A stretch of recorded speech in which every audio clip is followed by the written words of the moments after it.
imbabazi ze n'urukundo rwe nibyo bituma tudashiraho. Imbabazi ze n'urukundo rwe nibyo bituma tudashiraho. Nzategereza nizeye icyo yavuze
Yesu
wowe mana imbabazi ni zawe mucunguzi wacu we naho urupfu rwantera ndacakunkuramo naho urupfu rwantera ndacakunkuramo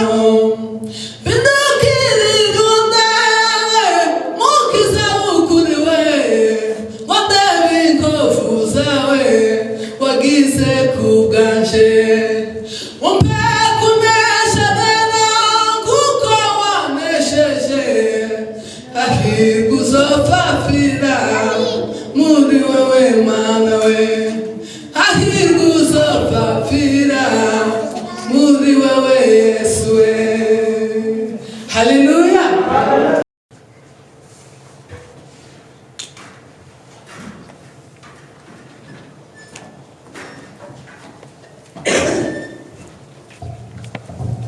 Bwana asifiwe. Yesu ashimwe. Bamaze kutubona najya mu kazi bagize neza Imana ibamugisha. Muzanira amazi kugira ngo komeza. Nakoresha imbaraga zidasanzwe. Sinayiperuka kuririmba ngo ndirimbe uyu munsi. Nayiperutse kera cyane. Ndanezerewe cyane kuno mugoroba. Haleluya. Arakoze cyane. Akiri umwana wa gatoya ngira ngo nyuma bwa mbere mpagurutse ngiye kuvuga ijambo ry'Imana nkagira ubwoba sinzi impamvu kandi sinzagira ubwoba ariko hari ibintu nasomye ndatekereza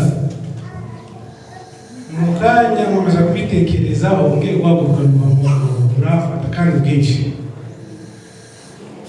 ati se ngire gute ndihindura cyangwa ndeke ahubwo njya kureba ibyo mwakoze byose nsanga ni muri rya jambo mbwira umutima ati nuvuga ntabwo ndabivuga. Haleluya. Mu by'ukuri ntabwo nari muri gahunda yo kubwiriza uno munsi no kumvuga ubutumwa yarwaye kuno kwezi kwari ukwezi k'urubyiruko. Mwabonye ko nitwe twagombaga kubwiriza tukanayobora ariko haza kuba impinduka biba ngombwa ko tuyobora n'abavuga ubutumwa abandi bakagenda baza ariko mwabonye ko nubwo twari urubyiruko hakoze abahungu gusa kuva ku munsi wa mbere ni abahungu bakoze kugeza ku munsi wa nyuma noneho muzongera gutegura ikindi cy'abakobwa gusa naho mubaha kwezi kwabo gusa zawe yarakoze nari nibagiwe abo bantu bose ukuntu twateganyaga ko hakora umuhungu n'umukobwa bagira ubwoba nk'ubwo mfite nanjye no munsi si mwebwe mwene mufite ubwoba nanjye ndabufite. Haleluya. Umuntu ukabwira ngo ndagiye mbitekerezeho yashikejeho ndakakwandikira message ngana gutya unananiwe kandi ukayisoma ukayibona ukamva ko yananiwe kamwe ati reka ndebe ubundi.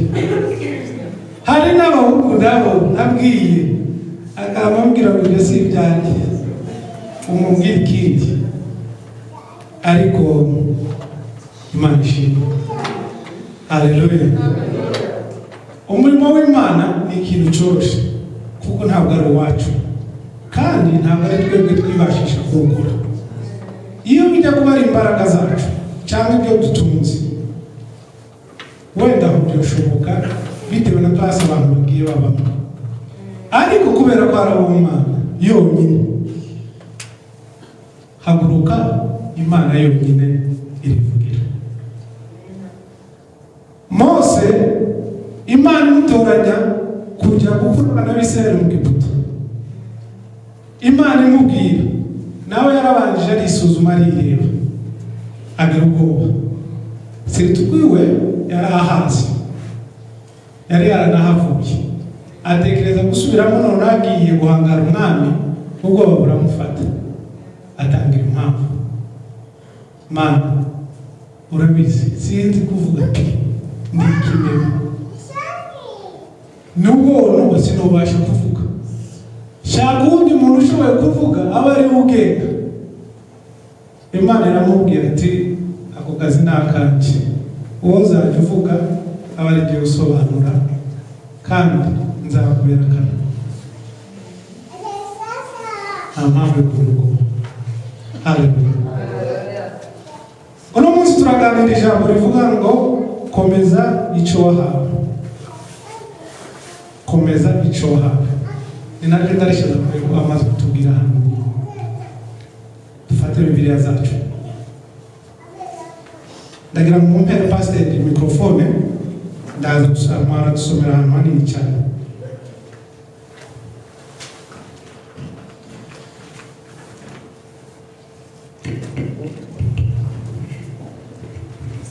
Tujye mu gitabo cy'Ibyahishuwe ibice 3 ku murongo mucakwere ku murongo wa mbere.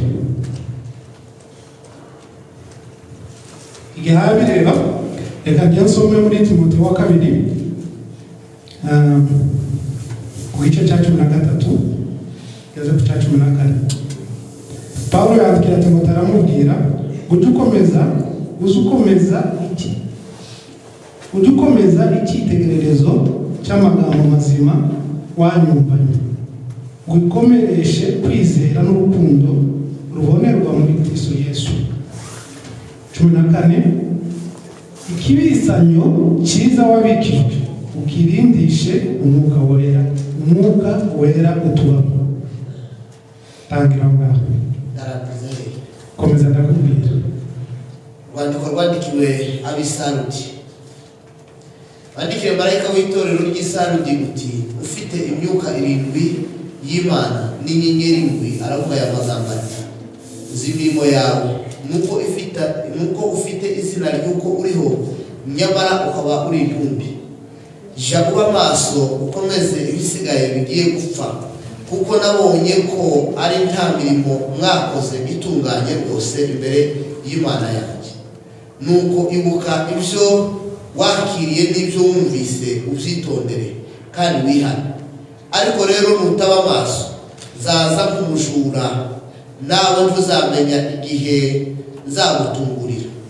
Icyakora ufite amazina make y'ab'Isarudi batanduje imyenda yabo, nibo bazagendana naje bambaye imyenda yera kuko babikwiriye. Unesha niwe uzambikwa imyenda yera, kandi sinzahanagura izina rye na hato mu gitabo cy'ubugingo, ahubwo nzaturira izina rye imbere ya Data n'imbere y'abamarayika be. Ufite ugutwi yumve ibyo umwuka abwira amatorero. Haleluya. Urakomeza. Ndaza kuvuga hejuru y'amatorero 3 Paulo yandikiye hariya, hanyuma wowe uraza kumenya itorero urimo. Reka mbihindure niba amatorero biraza kuba wowe mu mutima wawe uramenya uherereye. Haleluya. Ndaza gufata n'umwanya usa nk'uwa Bibiliya aho gatoya, ariko nyuma ndaza gufata conclusion. Mwibwe ko navuze ko ari ugukomeza icyo wahawe. Bandikirira rya torero ryari itorero ryari rizi ngo ririho kandi rirakomeye, ariko Imana irireba ryari rimeze nk'intumbi. Imana tubabarire. Muri iki gihe cya none hari abantu bazi ko bahagaze neza, bakora neza, ntibisuzume kubera agasuzuguro kabo n'imitekerereze yabo, iyo bakumva ngo barakomeye. Bakwiriye mu by'Imana n'ibyo bakora kubera ko abona ko akenewe umurimo w'Imana, akagira ngo arakenewe n'imbere y'Imana. Ariko mureke mbabwize ukuri, mwari muzi ko Imana ishobora kugukoresha kandi yarakuvuyeho. Imana ikagukoresha umurimo wayo kugira ngo kizabayo ishaka gukiza, ariko wowe itakuzi. Yesu yaravuze ngo hari bamwe bazagenda bagiye kwinjira mu ijuru, nibashika ngo babwire ngo mugende mwabivamo wese nari maso. Bajye bamubwira se, mwami ko twahanuraga mu izina ryawe tukagiza abantu, uravuga gute kutatuza? Mwibuke wa mugabo wagiye nta rwandiko, yumva ko akomeye, aragenda ngo agira ngo arinjira, agere ku rugi bamubaza urwandiko, asanga atarufite. Hari abantu benshi bicaye mu makanisa bazi ko bakomeye, bazi ko bakorera Imana. Imana yarabibwiye kera. Umwami wa Israeli yarayoboye kandi Imana yaramukuyeho amaboko, ariko akomeza kuyobora ubwoko bwayo.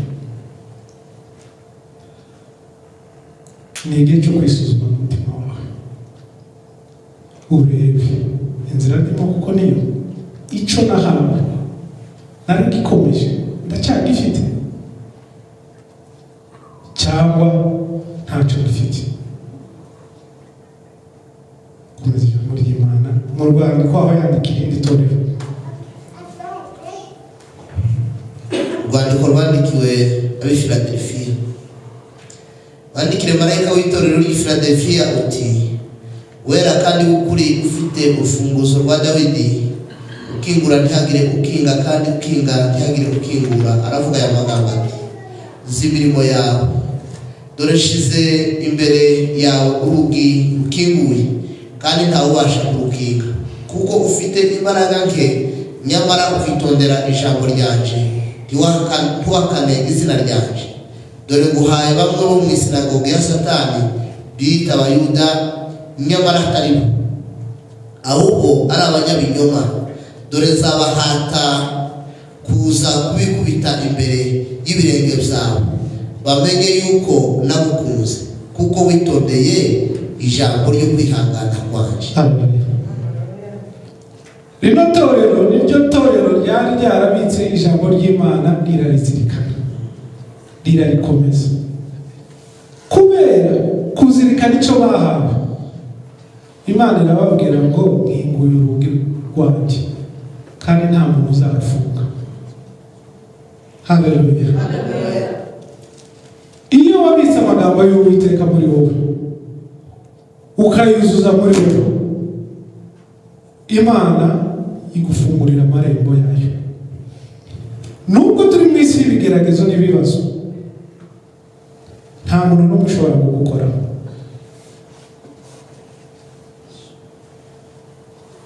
Haleluya. Umukiranutsi w'Imana wabitse amagambo y'Imana muri we, akayuzuzamo, aba ameze nk'umusozi Siyoni utabasha kunyegerera.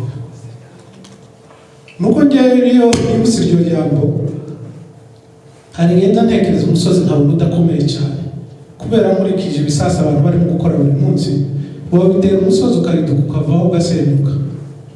Ariko reka tujye tuvuga ngo umukiranutsi w'Imana aba ameze nka Yesu Kristo, nubwo yopfa azayongera akazuka.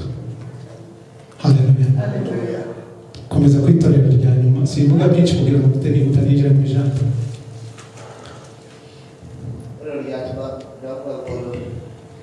Urwandiko rwandikiwe ab'i Laodikiya. Wandikira marayika w'itorero ry'i Laodikiya uti: wiyita Amena, umugabo uguhamya kandi ukiranuka w'ukuri, inkomoko y'ibyo Imana yaremye. Aravuga aya magambo ati: nzi imirimo yawe, y'uko udakonje kandi ntubire. Iyaba wari ukonje cyangwa wari ubizi. Nuko rero uko urakazuyaza, udakonje ntubire, ngiye kukuruka. Kuko uvuga uti: ndi umukire, ndatuze kandi ndatunganiwe, ntacyo nkene. Utazi yuko uri umutindi wo kubabarirwa, kandi uri umukene n'impumyi, ndetse wambaye ubusa. Amen. Rekera aho ngaho. Rino torero rya nyuma na abantu cyangwa se abakristo bagira amaguru abiri, kumwe hanze ukundi bakakugira mu itorero. Ubwo usanga ibyo hanze iyo bigezemo arakorana n'umutima wose, yagaruka no mu ikanisa agakorana n'umutima wose, hanyuma akavangirwa. Ariko reka mbibutse, hari umugabo umwe wagiye mu idirisha n'ambari Pawulo ariko abwiriza, akajya arunguruka indani akarunguruka no hanze, udutotsi turamufata aratibuka ijosi aribanzaho aragenda. Aya matorero navuze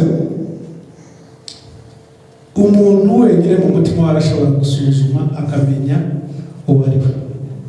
Reka mbabwire, ndavuga hejuru y'ibintu bibiri. Ndavuga hejuru y'igihe Imana yaduhaye kuri ino si n'ubushobozi Imana yaduhaye kugira ngo mfite n'ingiro muri iriya jambo. Nari ntangiye mbabwira ngo hari uko tumeze twese mu mitima yacu bituma tubasha kwiyambura amakamba Imana yaduhaye, cyangwa bituma tubasha kugumana amakamba Imana yaduhaye. Ariko unesha niwe uzabasha kwambara imyambaro y'umweru. Haleluya. Bene data, turi mu gihe isi isa n'iyacanganikiwe, isi igoye. Tutanavuze gusa kuri bino bintu bya korona bihari, indwara zidashira n'amahoro yonyine yarabuze, isi ibayeho mu bwopfa. Ubu nyine Uburusiya ko burakanga isi yose buciye muri Ukraine. Ubu korona ntabwo ngira ngo iteye ikibazo cyane nka kiriya kibazo cy'Uburusiya. Iwacu mwabona ukuntu ibintu byaraye bihindutse. Abari bazi ngo bagiye kumara abantu nabo ko barashira uno munsi. Ejo bundi imyuzure n'ibindi bizaza. Byagezeho aho umuntu nta gaciro agifite na gatoya, umuntu abaho gusa mu buryo bw'ubwoba atazi ko ejo bizagenda gute. Ariko abafite ikimenyetso cy'umwana w'intama barakomeye kandi bazi iherezo ryabo.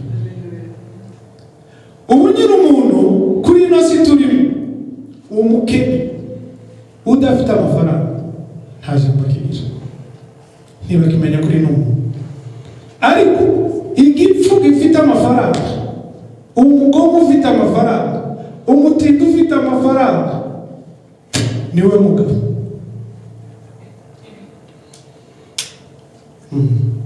Ni nawe ufite ijambo, niwe utegeka n'abakomeye.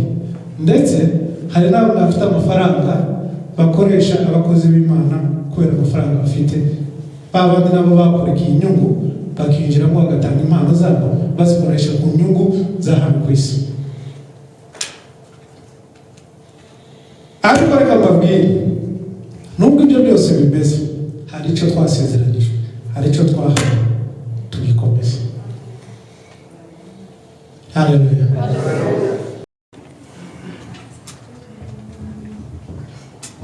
Namara munafiki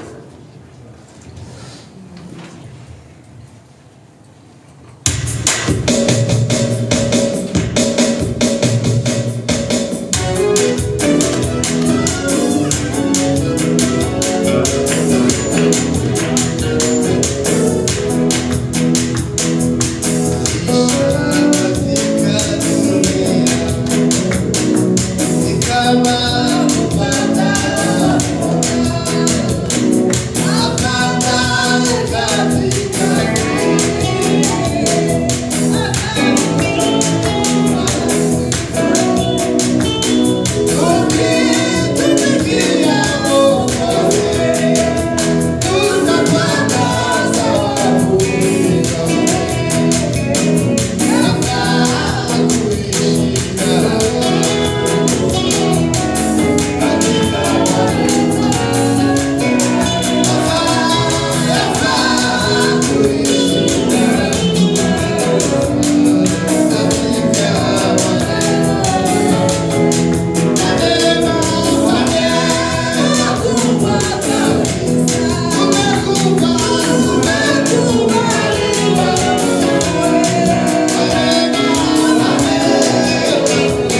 Thank